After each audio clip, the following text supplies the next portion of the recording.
Good morning, everybody. Welcome to the Sunrise session. I'm Garry Buettner, and I'm going to be talking about free radical biology. And if you happen to watch the encore presentation after the meeting, just hi. Anyhow, let's get started. This is an abbreviated timeline of discovery, okay? Not abbreviated time. I don't know how to abbreviate time. I'd rather lengthen time. Anyhow, Moses Gomberg hypothesized and provided first evidence of a free radical in around 1900. And then in the 1920s, vitamin Z and C were discovered, and they were recognized somewhat for their antioxidant properties in the next decades. And in 1940s, they were recognized as co-antioxidants.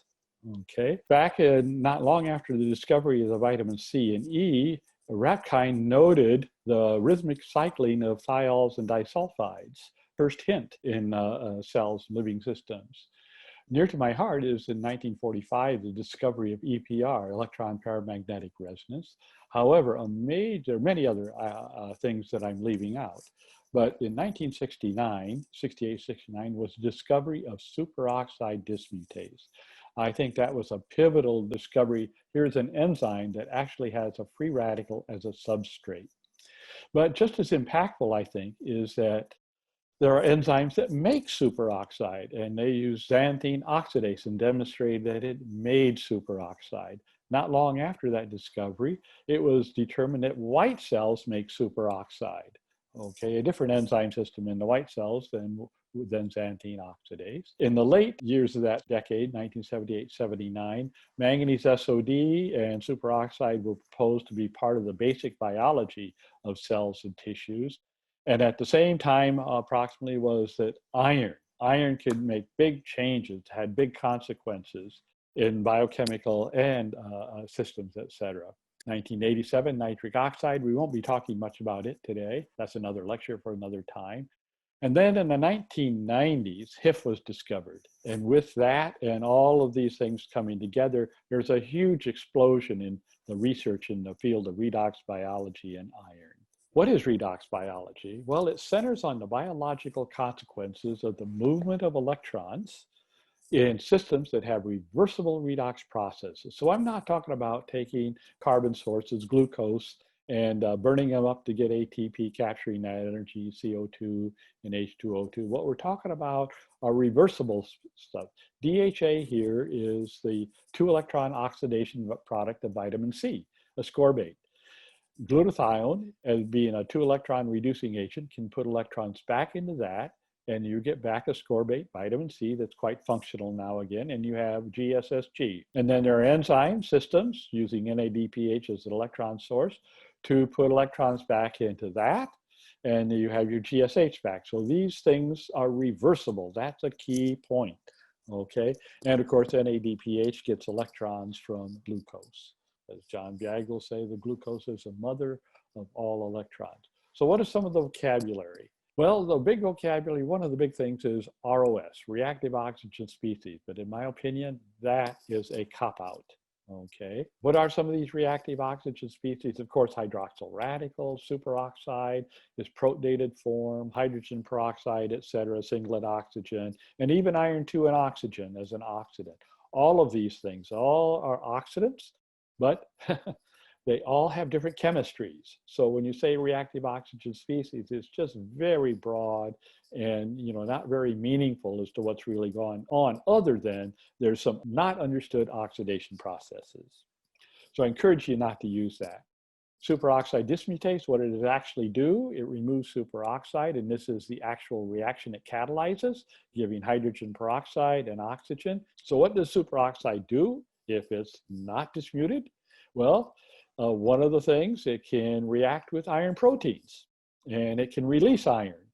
Okay, for example, Aconitase and napolyl hydroxylases, and making them inactive in one sense of the word. One of the reactions you'll see in thousands of papers is a reduction of iron 3 by superoxide to iron 2, and then it goes on to Buettner reaction or whatever.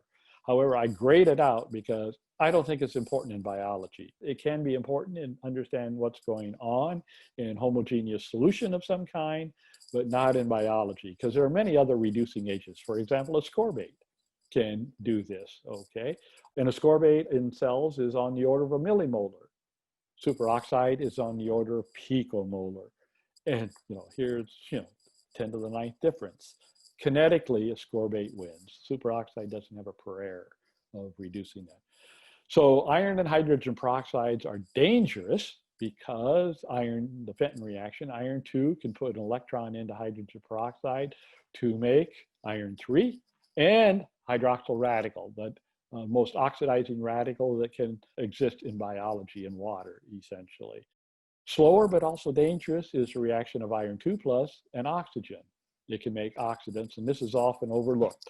And I point you to an article by Wardman and his colleague on the Fenton reaction. It's a wonderful little history and points out some of the details of that reaction. We remove these peroxides. The first enzyme discovered to do this was catalase. Way back over a century ago, this reaction was discovered, and it dismutes it to oxygen and H2O2.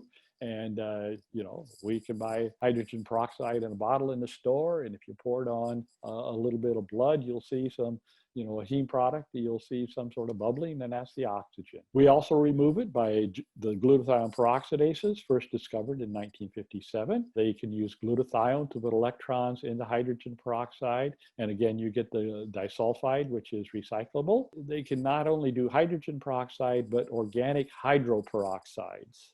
Okay. I point out GPX4 because, well, it can do these reactions as well, but very inefficiently. Its main reaction is with phospholipid hydroperoxides, and those are the hydroperoxides that are actually in the cell membrane, in situ, so to speak. We have a whole system to remove these peroxides. So we mentioned catalase and the GPXs. Okay, over here I have the peroxyredoxins can remove it. We're not going to be talking much about this today, but I put this up in this talk because I see we have glucose as a source of electrons through G6PD and NADPH, and I call this the glutathione node for peroxide removal, and this is the thioredoxin mode for peroxide removal. But all of these can do many more things. Many more things are happening besides peroxide removal. So it isn't just that. Okay. Another term you hear is oxidative stress, put forth by Helmut Sies in about 1985, but I really think it's much too broad. The new vocabulary that's being proposed is oxidative distress for detrimental oxidations and oxidative eustress for the good oxidations.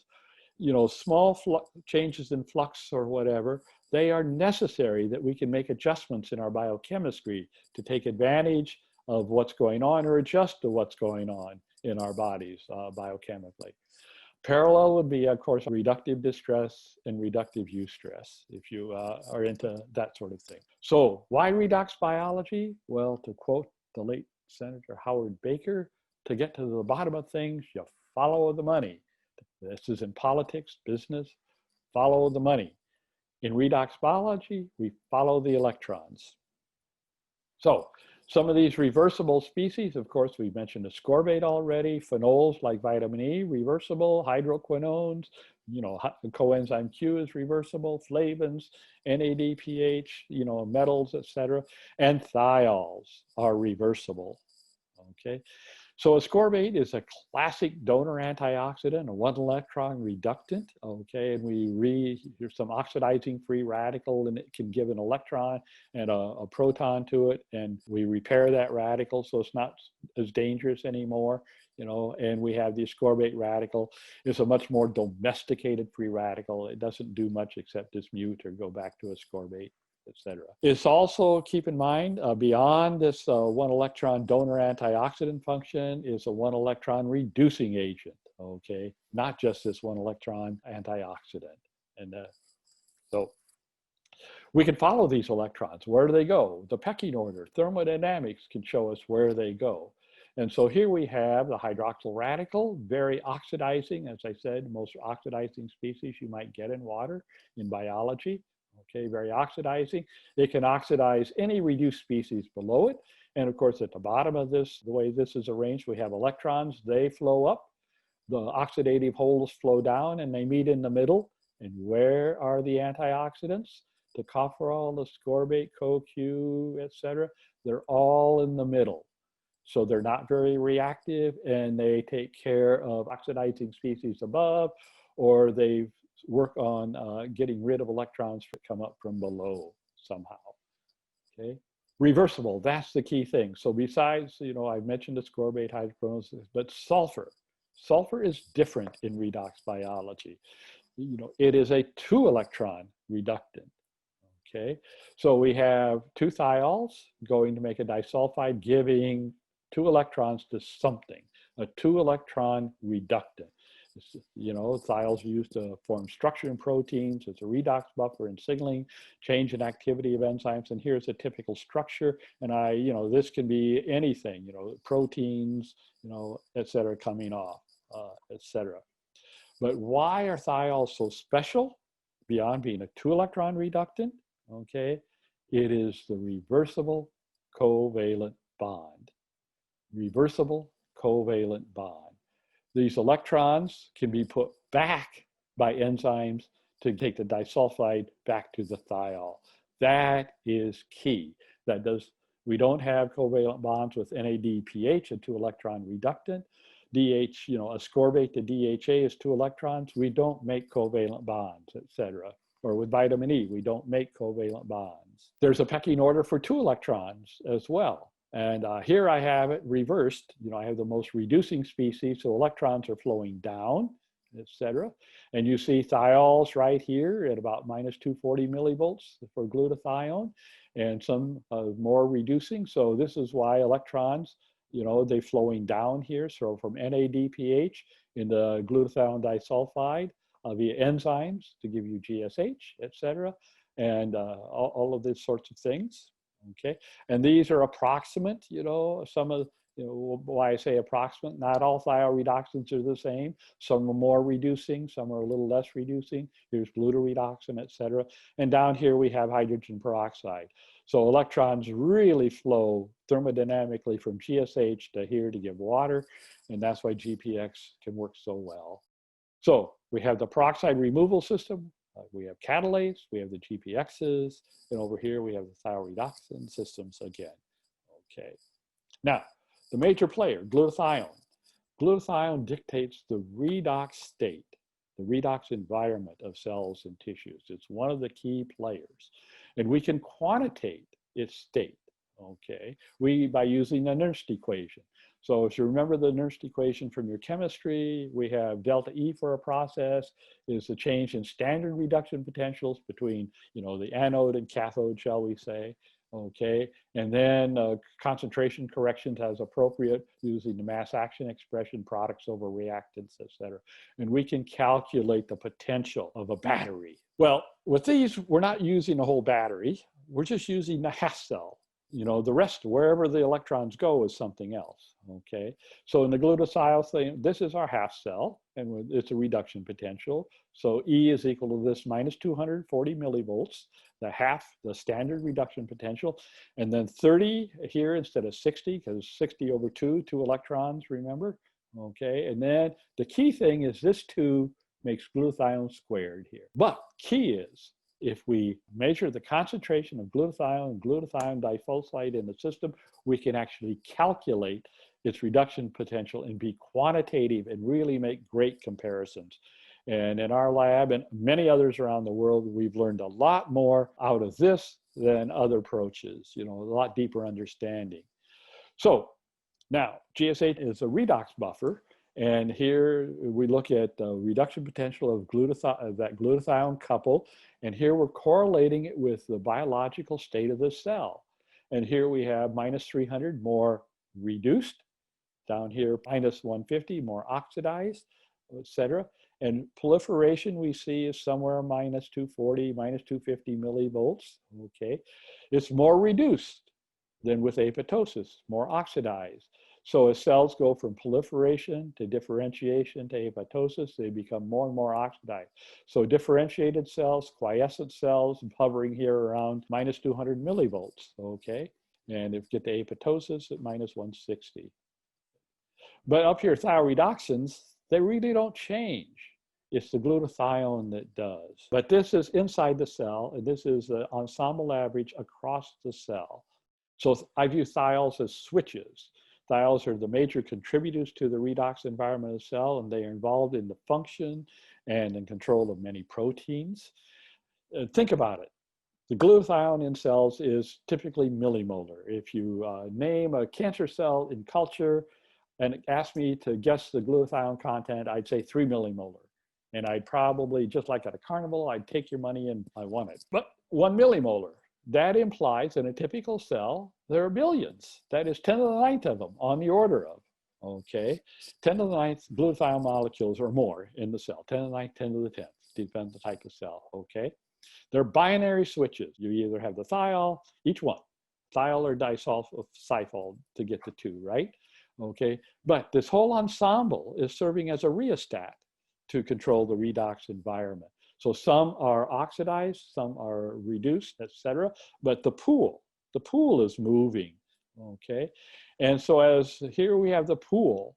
So as the pool moves, we are turning some switches on and some switches off. So as we go from proliferation to differentiation or quiescence, we have different switches being turned on and off. So minus 200, a fully differentiated like the red cell is right at minus 200 millivolts for this couple, okay? Apoptosis, we're more oxidized, minus 170 millivolts. Necrosis down here at 150, 140 or whatever, you know, somewhere down here. Necrosis is when things are so oxidized that we can't carry out the program of apoptosis. Remember, apoptosis takes a bit of ATP, and if we're over-oxidized, we can't make ATP at all. We miss out. So we're looking at this couple, and now keep in mind, all these couples are not at equilibrium. So NADPH is not in equilibrium with GSH, et cetera. So there's, you know, we're at a non-steady state equilibrium all across this diagram here, et cetera. And that steady state is changing depending on where we are. If we're at equilibrium, we're in trouble. The worms are crawling in and the worms are crawling out. Now turning to the enzymes. SOD is abnormal in cancer. Okay, this was first observed and proposed back in the late 1970s, okay? SOD2 abnormally low, and most tumor cells, that is low SOD, higher growth rate. And so our prediction that we made was that if SOD is low, then superoxide must be high or higher. And higher superoxide leads to a higher rate of cell division. And on the contrary, you know, if we could decrease superoxide, we would slow cell division. So that is, if we increase manganese SOD, we decrease superoxide, we could slow cell division. And molecular biology tools became available sometime later. So here is a set of cells where we have used molecular biology, manipulated the amount of manganese SOD present, okay? And so here we have these tumor cells put into the flank of nude mice. These are having to be PC3 cells. We're watching the rate of tumor growth, or actually tumor size with time. I guess that's a rate. And if we have high SOD, we have a low rate of tumor growth. If we have low SOD, we have a high rate of tumor growth. So tumor volume and survival. So, you know, if we have low SOD, we have a large volume, okay, and low survival. And if we have high SOD activity, we have very good survival, okay? So we view manganese SOD as a tumor suppressor gene. Now, what can all this superoxide be doing? Well, superoxide doesn't react with many things. It doesn't react with alkanes, you know, so many things it doesn't react with, but it does react with certain metal complexes. And one of those is aconitase. Aconitase is an enzyme of, as you know, in the Krebs cycle, it's a 4-iron sulfur cluster. And one of those sulfurs is just a little bit different. Over here, I show you an approximate structure. Anyhow, superoxide can oxidize. So it probably gets converted to HO2 dot. It oxidizes the aconitase. So we have 2 iron 2s, 2 iron 3s. And after oxidation, we have 3 iron 3s, and the odd iron 2 pops out. And now aconitase is no longer active as the aconitase enzyme. Okay, and we have iron 2 that can go on and do Fenton chemistry of some kind, some sort of bad oxidation chemistry. And people have shown indeed that iron is capable of doing that. Anyhow, this protein is now sensing iron. It's telling the cell, oh, I don't have an iron, so the cell must be low in iron. You got to bring in more iron. So we have that going on simultaneously. So we switch from metabolism to, well, we must need more iron so we can do things. Another family of proteins are the PhDs that have iron in them. The PhDs and Jumanji proteins and related things have iron 2 at the active site.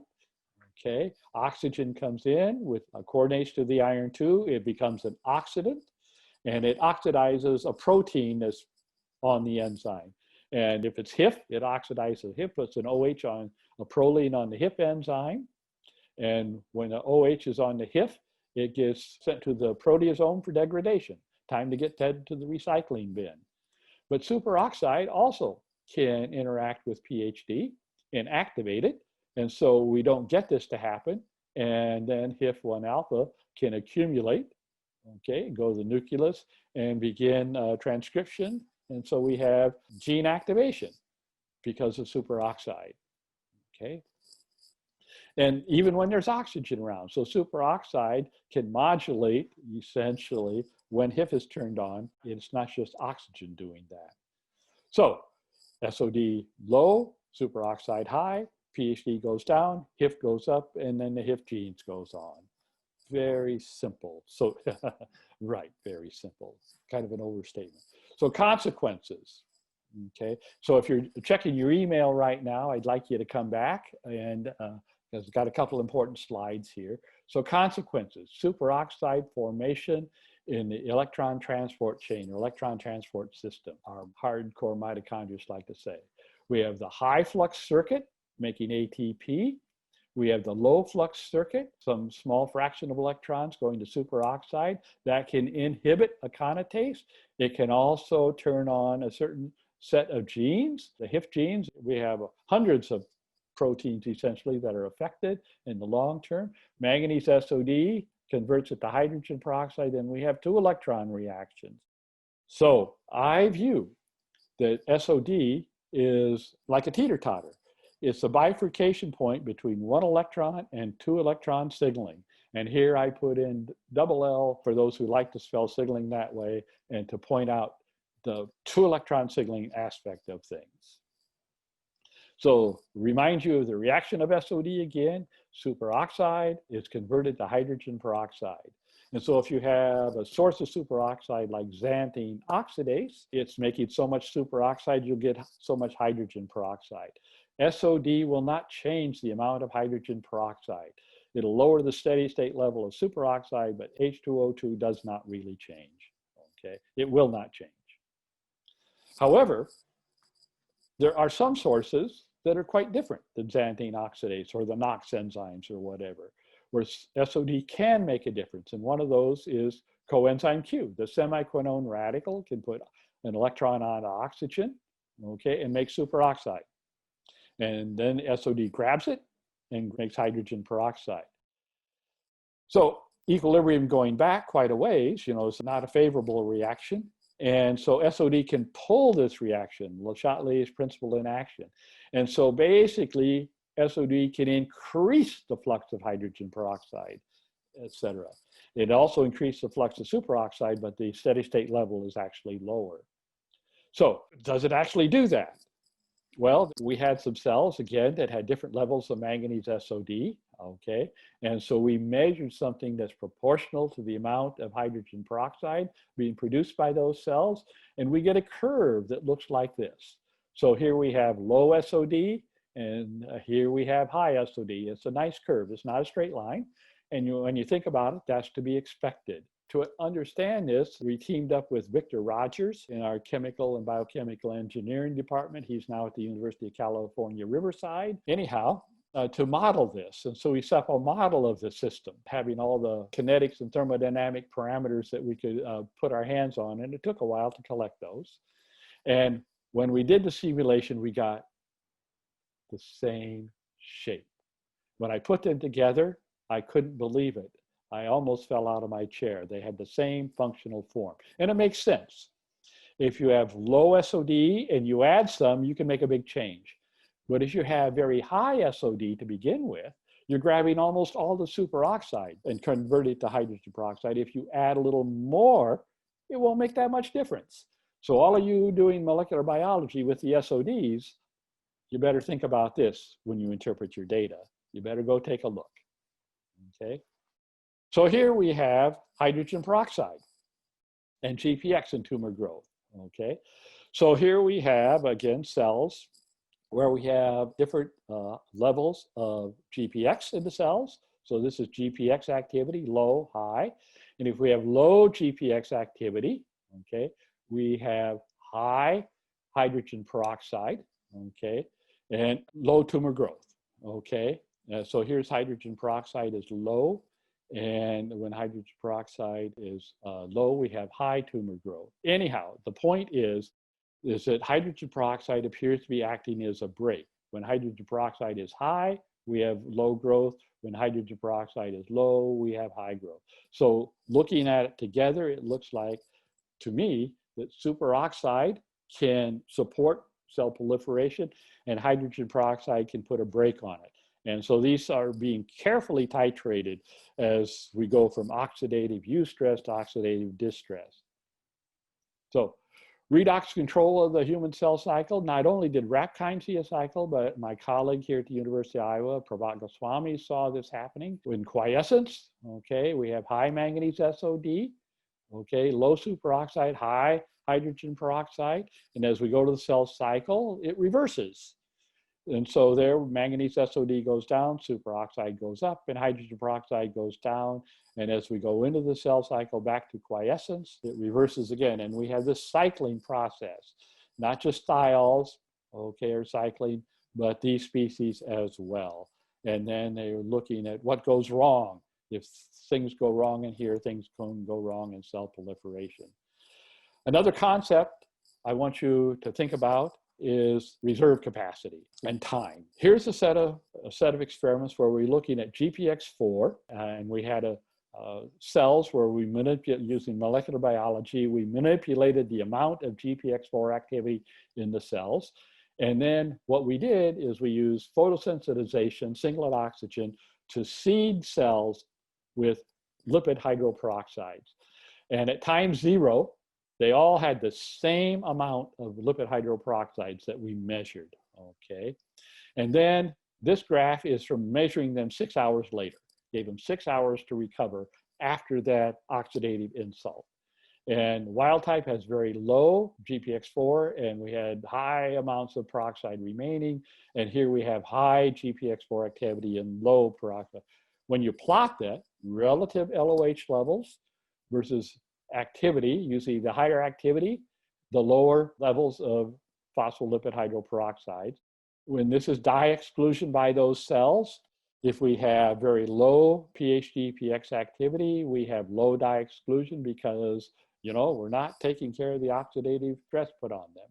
And if we have high, we get high dye exclusion, more viable cells. And so this is a matter of time. So what I'm saying is you could give a burst of an oxidative stress, but you also have to think about time and capacity to remove that stress to understand the consequences, okay? So in redox biology, thinking about how we use redox biology in cancer treatment. One of the things is, obviously, if we could decrease superoxide.